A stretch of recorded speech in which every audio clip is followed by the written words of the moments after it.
Every so often, two guys come around that define each other's legacies. Men so important to each other's career that their story seems unfathomable without the other. In the gritty days of the Ruthless Aggression era, this was Edge and John Cena. And let me tell you, these two did quite literally everything to each other. From mental manipulation, insane spots, the ultimate tale of resolve meets exploitation, and a willingness to destroy the other man no matter what it meant. The face of the company against his ultimate foil, and everything came together to create a brilliant masterpiece. April 3rd, 2005 is not only one of the most important nights in the WWE, but the defining show for an entire cast of legendary characters. Under the Hollywood lights, brand new stars were cemented that would be the foundation of WWE for the next decade. Batista winning the World Heavyweight Championship, and upstart Randy Orton giving The Undertaker a run for his money, Edge winning the Money in the Bank, and the face of the company winning his first WWE Championship. Fast forward to the beginning of the following year and the first pay-per-view of 2006, we come to New Year's Revolution. After being beat into a bloody pulp and hanging on to his WWE Championship by the skin of his teeth after an Elimination Chamber match, John Cena was struggling to get to his feet. Just then, out came Vince McMahon, and as he stood at the top of the ramp, he announced that Edge would be cashing in his contract. Out came the ultimate opportunist to live true to his tagline, cashing in the Money in the Bank in a matter of minutes, becoming the new WWE Champion. It can't be understated how significant this cash-in is in more than one way. Aside from it being the kickoff to the Edge and John Cena rivalry, it was the introduction to a brand new concept, and the way in which they executed it hit the spot. It laid the groundwork for years to come. If they didn't execute it properly, if the moment is different, if executed under a different circumstance, maybe the concept fizzles out very quickly. The following night, the Rated R superstar wanted Raw to be Rated R. He announced that he'd be bringing a whole new meaning to Wrestling Ring. He announced a live celebration to end Raw. And if you know the company's history, you know what happened here pretty well. I don't know what I'm gonna do here because of YouTube. All these years later, stop and think how mind-boggling it is that something like this happened on live television broadcast. Think about when you were a kid. How did you feel? How did others around you react when this celebration happened? Before we got to the end of the night, John Cena demanded his rematch for the WWE title, but out came Edge's girlfriend Lita. Now, I want to give a huge shout out to Lita because while putting this video together, you see John Cena verbally annihilate Lita any chance he gets.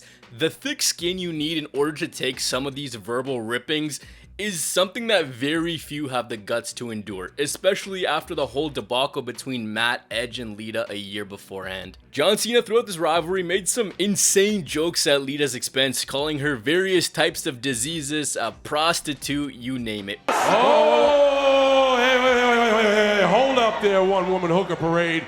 In this case, he told her that some people in the arena think he sucks, but everyone knows that she does. With Lita then telling Cena that the match was not going to happen tonight, it was going to happen at the Royal Rumble, and that Edge would last longer than 2 minutes in bed to end the night because John Cena lost in less than that time.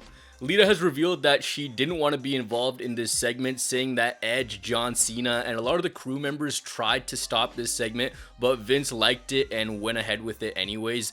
Edge has also retroactively said that he didn't want to do it. This in turn became the highest rated Raw segment in a year, pulling in a 5.2, so Edge started calling himself the most watched WWE champion in years. The following week, Edge asked Lita to finish what was started last week, and out came Kurt Angle, who had just won the world title on SmackDown. The night closed with him defending his WWE Championship in a tables, ladders, and chairs match against Ric Flair, who he was feuding with pre-cash-in. Look at the absolute state of this man, like look at Flair. Edge retained the title and for good measure was going to destroy Flair just a little bit more. Out came Cena to make the save. Now we were just a few days out of the Royal Rumble, but Edge made one thing very clear to everyone. He was not a transitional champion. But before that, John Cena wanted to destroy Lita once again. This time after seeing one of Edge's Rated R trailers telling everyone that he wants to give people a preview of the bootleg copy that he received, that this movie was a classic with a classic tale. Boy meets hoe. This, of course, a depiction of, in John Cena's eyes, the rise and fall of Edge, which culminates at the Royal Rumble. How Edge was going to have it all and it would all come crumbling down. Talking about how Edge took Lita to a vacation to Lake Tahoe, got her tater tots from Idaho, and traced her heritage to find out she was half Navajo. And to end things off, she fell in love with Hacksaw Jim Duggan. This ripping of poor Lita ends with her having a slight rebuttal where she tells John Cena to go play with himself, and then Cena, pre-fine speech era, says it's really good to see something of substance coming out of her mouth. On the Go Home Royal Rumble show, both men were to choose a tag team partner to face off come the end of the night. Edge was such a sleazeball that he was pawning off his own girlfriend to get someone to tag with him.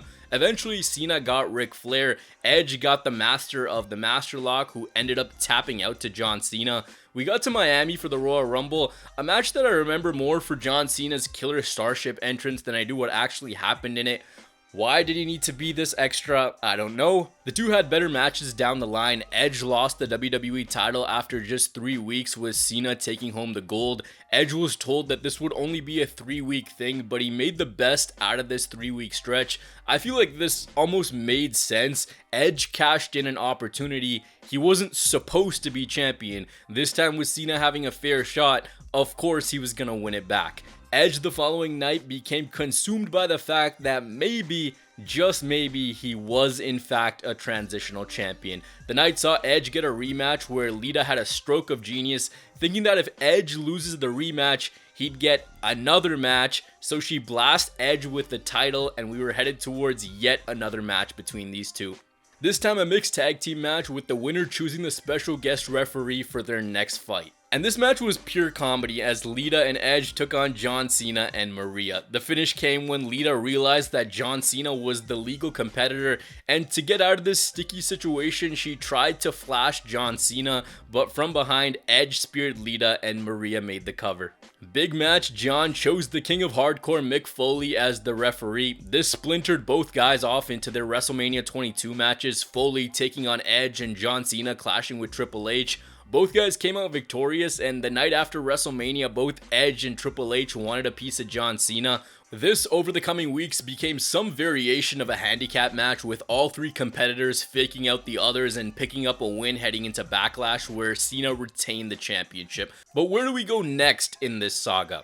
ECW One Night Stand. Rob Van Dam announced that he was going to cash in at the place where he was most comfortable, a place where he was the man. He wanted the WWE title match on his home turf. You don't need me to tell you the energy and venomous hatred that was spewed towards John Cena. Every YouTuber under the sun has talked about how rabid this crowd was. In the ending stages, Edge rocked up in a motorcycle helmet to spear John Cena. RVD, with Paul Heyman's assist, became the new WWE champion. He defended this at Vengeance against Edge. The following night on Raw, John Cena was granted his rematch for the title. The night where Edge walked out of Raw telling everyone that if he didn't get his title match, he was done, only to show up at the end of the night and cost John Cena the match when it looked like RVD was about to tap. Eventually, the championship came back to Edge, who won a triple threat match between the three on Raw, a match that was rushed because of RVD getting caught with weed. Then we come to the summer of 2006, or as we could say, the summer where Edge and John Cena stamped this rivalry as an all-time great.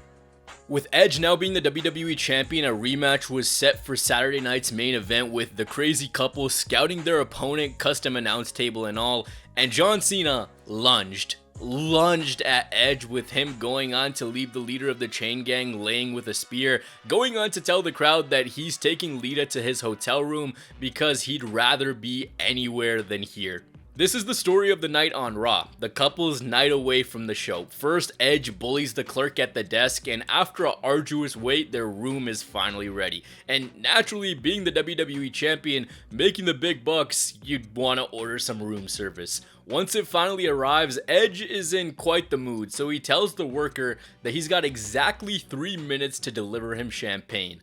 But the next time Edge hears a knock on the door, surprise, surprise, it's John Cena, who shows up and leaves Edge laying. He throws him left, right, and center, leaving this hotel room a mangled mess and stuffing his opponent with some protein on the way out too. One of the hidden geniuses behind this rivalry is the shifts in scenery, getting away from the Raw set and doing things that are at various different locations that go on to stick in your head. Not everything was contained to a WWE environment. John Cena won by DQ on Saturday night's main event because Lita pulled the ref out of the ring. This exchange finished with a brawl where Cena capped things off by planting Edge into the announce table with an FU off the steps, so nothing was solved. Next chapter, the peak. SummerSlam 2006. Matt Striker went on to tell John Cena about his mathematical equations and how it was proven that Edge was greater than John Cena. So John Cena instead gave us another edition of Let Me Rip Lita for absolutely no reason. John Cena crushed Edge through that announce table because his 2-bit boomed up skank job of a whole Lita. And then out comes the most horrifying sight as a kid. This guy. Umaga puts Cena through the chalkboard and we get an impromptu match where Umaga picks up the win. When putting these together, I really love going back and watching every little part of the rivalry and in a way telling you something that sticks out. And in this, what's really brilliant is how they escalate their hatred. Let me explain this real quick. In today's day and age, guys get so caught up in doing the work shoot stuff, going way too inside baseball to get a crowd reaction or convey this feeling of animosity or personal hatred that might not be there. These two didn't really need to resort to any of the, hey, this is your actual name and remember 4 years ago when you did this. Slowly but surely, they let what they were doing to each other tell the story. These two didn't need to resort to any of that. They were flat out vicious to each other and held nothing back. John Cena wasn't really caught in the trap of all the babyface tendencies that later became commonplace, and Edge just had this way of speaking that made you hate his guts. His actions week to week were despicable. It was confirmed that Edge in John Cena's home state would defend his championship. If Edge was disqualified, he'd lose the title. Fed up with the disrespect, out came Edge to interrupt the match between Trish Stratus and Mickie James, going on a diatribe about how he was sick of being held back, sick of dealing with so much crap from everyone in the company. First, he tells us that he's really annoyed that he's not on the SummerSlam poster and hates that John Cena is front and center. Then he loses it because on the cover of the upcoming WWE magazine is someone else from Toronto, Trish Stratus. He then tried to spear Trish Stratus, but Carlito made the save. But now it was John Cena's time to respond. He tells Edge that he was supposed to be all over the SummerSlam poster, but they found out that his face actually scares children. Lita was supposed to be part of this poster, but she got a huge deal with 7-Eleven. Slurpees for herpes. I can't believe I just said that. He then proceeds to show us the first cover of CBI featuring Edge. Now it was time for the final Raw before SummerSlam, and on that day we were told that there had been an incident earlier in the day. Lita and Edge made the trek to West Newbury, Massachusetts, and you see this awesome video put together of Edge exploring the Cena household, going through his closet, wiping his nose with a Larry Bird jersey. Eventually, Lita and Edge find pictures of a young, invisible John Cena. And seriously, Edge's narration is hilarious. He makes fun of Cena for having the same haircut, receiving his doctorate of thugonometry. And then we see Edge meet Mr. Cena, who has the sell job of a lifetime after he gets slapped by Edge. Down goes Cena, down goes Cena, down goes Cena. Edge proceeds to tell us in poetic fashion that one Cena goes down today, the other in 6 days at SummerSlam. Main event time, John Cena, Edge, WWE title, Boston. Edge ended up blasting John Cena in the back of the head with brass knuckles to retain his title, but we were far from finished. The next night, out comes your WWE champion, but without his crown jewel. We then find out why Edge doesn't have it in hand. Lita is stood outside with what is clearly a WWE title replica, and she throws the spinner title into the Bridgeport Harbor. This because Edge wanted to wipe the slate clean. He hated John Cena. He hated everything that spinner title represented. He wanted any trace of John Cena permanently erased. So how did Edge redefine the WWE title? Well, it's literally the same, just with the rated R logo in the middle. This is what Edge's version of the title was supposed to look like. Regardless, later in the night, John Cena got revenge by interrupting his match against a returning Jeff Hardy, and redemption was so sweet for Cena, as this was the night where Edge went for a swim in the Long Island Sound. Yet another fantastic scenery shift, adding more to the depth of this rivalry. Very visually striking. In the next chapter of this iconic series, John Cena brought out a 3-year contract for SmackDown. He was going to sign this and be out of Edge's life forever, but only if Edge beat him at Unforgiven. This time, the show taking place in Edge's hometown of Toronto, Canada. Also, with a special tables, ladders, and chairs twist. What I like about this is Edge, as the bad guy, is supposed to cheat. He's supposed to not want to defend and not face Cena, but he hates Cena so much that he'll use Cena's own desperation against him. Before we get to our result though, Edge kicked off his Cena Gets Out of My Life Forever countdown, which was only 2 weeks away, giving us another movie trailer. He's fearless, he's relentless, he's Canadian. Unforgiven 2006 was a standout match because without a doubt, this is the best match that these two have ever had. This was exceptional from start to finish. There was shenanigans, violence, drama. At one point, Edge was legitimately choked out and knocked out. Memorable spots wherever you skip to. Everything you could want in a TLC match. The exclamation point coming when John Cena threw Edge off a ladder onto 2 tables piled below before unhooking the title and becoming the new champion. At the end of this, he went to give his dad a hug, showing that this was redemption for when Edge slapped him. Seriously, fantastic match. Everything was perfect. Edge then wanted his rematch 2 weeks after this, but of course John Cena again destroys Lita. Screw you! I don't have $10. This led to Cena taking on Lita with one arm tied behind his back after Lita told John that she was a better wrestler than him. This was essentially the end to the rivalry for a while, as DX indirectly cost Edge his steel cage match before Edge won a number 1 contenders battle royal and challenged Cena later in the night, only for DX to strike yet again. For a few weeks, Edge and Randy Orton had been teaming together. These two eventually came together to make Rated RKO, and this was a child's worst nightmare. Eventually, these two won the tag titles, but it was John Cena who was part of ending this reign, as he and Shawn Michaels, heading into their WrestleMania 23 match, became the tag team champions. Edge and Randy Orton competed in a ladder match, while as mentioned HBK and Mr. AA competed in the main event of WrestleMania. After this, both Edge and Randy Orton wanted a piece of John Cena's WWE title heading into Backlash, a match which is one of the best in all 4 men's career, with Shawn Michaels also being added into the mix. Involved in this was Randy Orton, and if you survey a bunch of people on the Randy Orton and John Cena rivalry, you're going to get a variety of responses, one of which will be that it was boring and manufactured. The reason being, it just happened too many times with diminishing results. Well, that's why this worked so well. They kept Cena and Edge away from each other for a while, as one went on to terrorize SmackDown while John Cena continued to dominate Monday nights.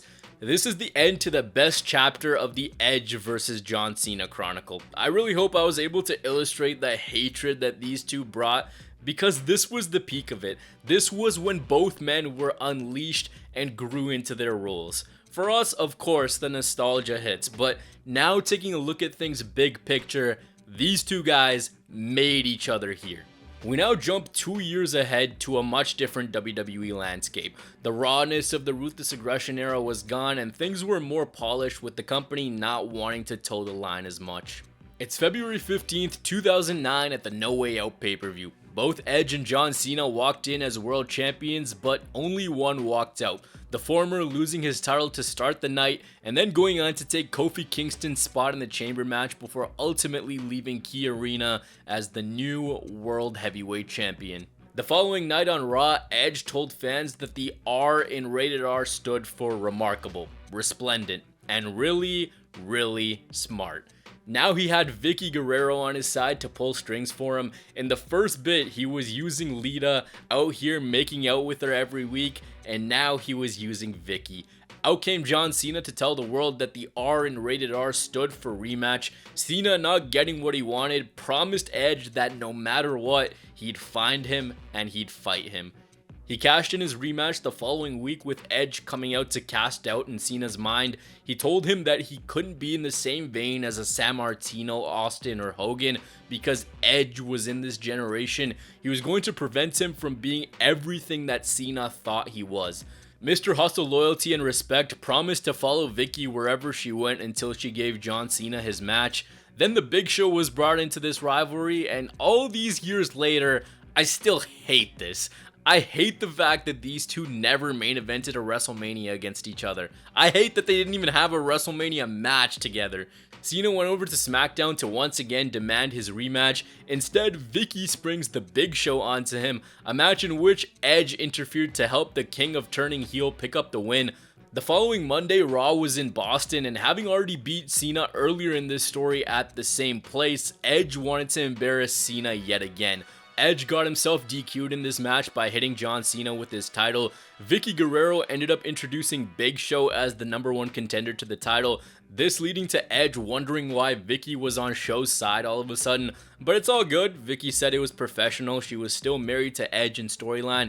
Big Show said the truth was that Edge wasn't a good champion, before out came John Cena with a little message. A message only Vicky Guerrero heard, and something that left her visibly rattled. Since Cena crashed the Edge and Big Show contract signing, it was moved to the following Monday, but after both guys signed the contract, out came our boy Jonathan, and Vicky told everyone that there was one more member in this match, and you could see who that was. Or you couldn't, the joke will never die. Cena obviously had something on Vicky that caused her to change course.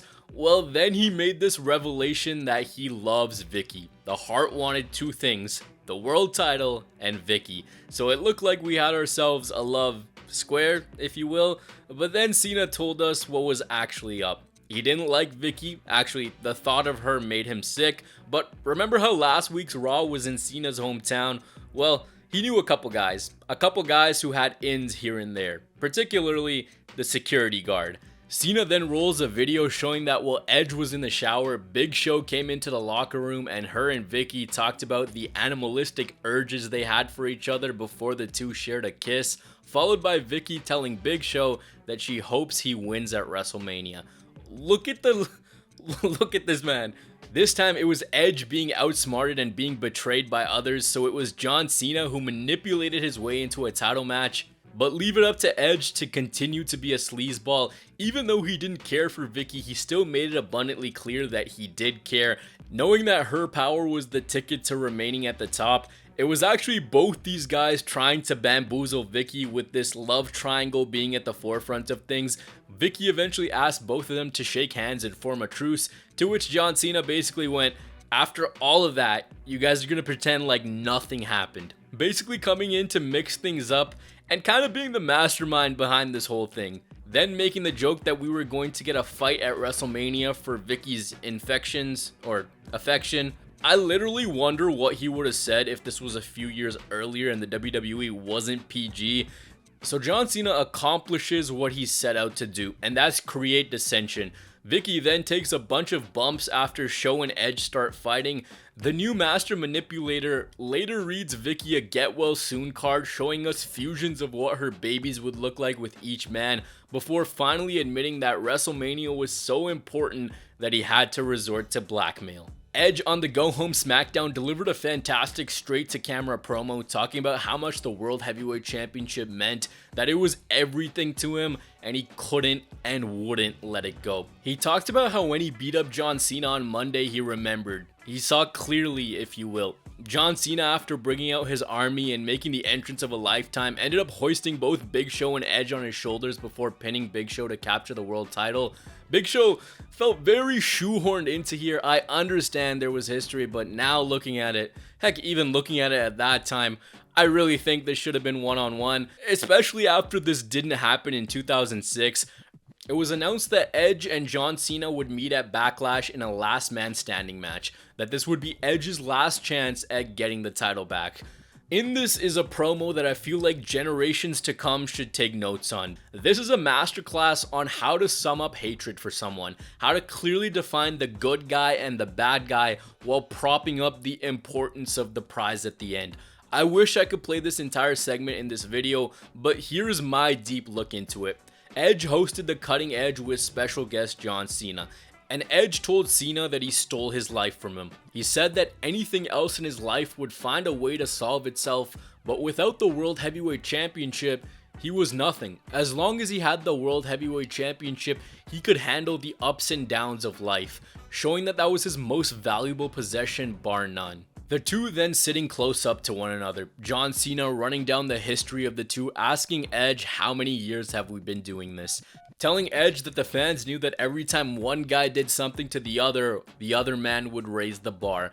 Finishing off by telling Edge that he could have told the fans about what was quite possibly the greatest rivalry in sports entertainment history, but instead of highlighting the gravity of that rivalry, he chose not to acknowledge the dance that these two were caught in, but instead talk about how he stole the championship from him. If that's all he had, then Cena was done.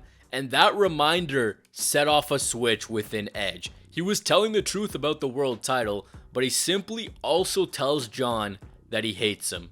He hated John. He hated his hat, he hated his shirt, he hated his wristbands, he hated his shoes, his music, he hated the C Nation, he hated everything that John Cena stood for.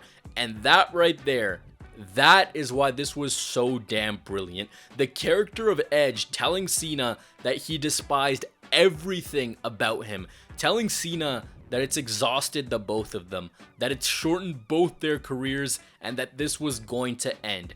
Cena denies this, and he admits the faults of the Cena character by telling Edge that yes, he may be a better wrestler, he may be smarter, he may know how to use his resources better, but John Cena knew he was desperate. He knew his power was just that, being the guy who could absorb the most punishment and never quit, knowing in his heart of hearts that he was tougher than Edge, and Edge also knew that. He told Edge that he would be the last man standing, and that right there was why Edge hated John Cena.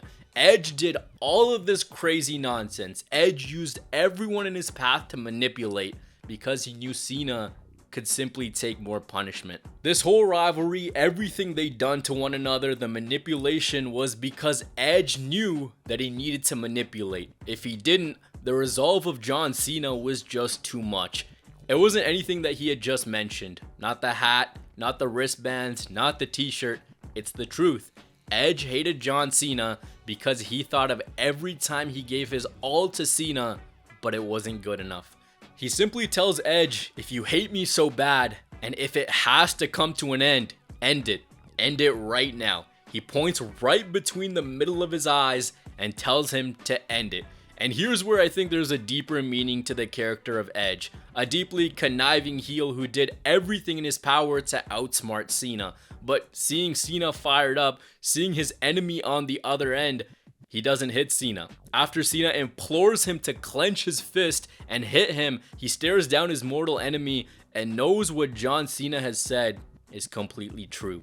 Edge knows that when there's no cheating or underhanded tactics, when John Cena is ready, Edge stands no chance. And that right there is one of the most underappreciated, misunderstood, and defining promos of all time. Maybe I'm looking too deep into it, probably, but this was 10 out of 10. In the lead up to Backlash, Edge attacked Cena from behind, proving Cena's point in this promo true. Even going on to hit John Cena with a concerto, becoming obsessed with him. It seemed like what Cena said on that SmackDown struck a chord with Edge, with him becoming the most volatile version of himself. The Rated R Superstar had one final promo before this last encounter, and it was on this night where we found out about a hidden wound in the Rated R Superstar's career. He brought back January 8th, 2006, New Year's Revolution. The night where this dance started, and he mentioned that he won his first ever world title on that night, but John Cena came back. And since that night, he's done everything in his power to keep him down, but he still comes back. Edge admitted that he would stop at nothing to get what he wanted, and when he talked about Cena getting up over and over again, you could sense what this rivalry was really about. Edge mentioned that John Cena had the strongest resolve of anyone that he had wrestled. Edge said that he had nothing left. This was it. If he didn't beat Cena this Sunday, he had nothing. His wife Vicky couldn't help him. He had no friends. and that Sunday, everything would be laid on the line for the last time. John Cena on an episode of Superstars talked directly to Edge. He told him that they'd both manufactured each other's career, that this was the Yankees versus the Red Sox, and to sell the enormity of the match, he asked, what if the Sox and Yankees had to play just one more game? How much would they give to know on the final day they'd be victorious? That for the final time, one would walk out, knowing that at the final bell, one man would be able to tell the story because only the winner writes the history books, knowing one will be the better man, knowing at the end of the night, there will only be one last man standing. Absolutely exceptional build. This should have been the WrestleMania build. This is how you sell a final fight. My words, they don't do justice to how good this was.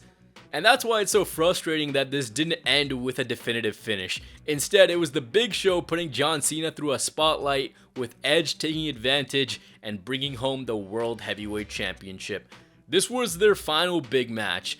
These two ended up crossing paths in multi-man matches, with their final match coming on the September 20th, 2010 episode of Monday Night Raw. Edge went on to retire in 2011 while John Cena continued to dominate the company. At one point, Cena was in a rivalry with Brock Lesnar. He was struggling to get the upper hand and getting laid out every week. He'd already lost to The Rock beforehand, and the WWE was spinning this as Cena losing his mojo. Edge came out to remind him of that cold human who was his greatest rival ever, and to wake up. The Rated R Superstar returned in 2020, and for many fans, including myself, the hope was we'd get one final chapter. One last dance with both guys now in myth territory. But they ended up missing each other multiple times over for one reason or another. John Cena will lace him up for the final time in 2025, and another deeply personal rivalry between these two will remain just a wish. This was a tale that was a masterclass. For fans like myself, it's the greatest rivalry of all time. These two men told different stories, and in that process of telling those stories, crafted each other's legacies. They made one another, and I can't stress that enough. To see both guys grow into what they did, to see the chapters they wrote, to see just how well the two gelled with each other, is something that I feel like I'm lucky to say that I witnessed. You had John Cena, who the company was pushing as the top star, meeting his Joker, meeting the man that would stoop to great lengths to get anything over him. For Cena, he needed Edge so badly to prove that he was the future and the company had made the right investment. And for Edge, he needed Cena to show his capabilities as the ultimate bad guy, helping him be in that upper echelon of WWE stars, also laying the groundwork for what the Money in the Bank concept became. Now here we are all these years later, still reliving the magic. Through all the miles, the matches, and the magnificence, we have ourselves a rivalry that truly only comes around once in a lifetime.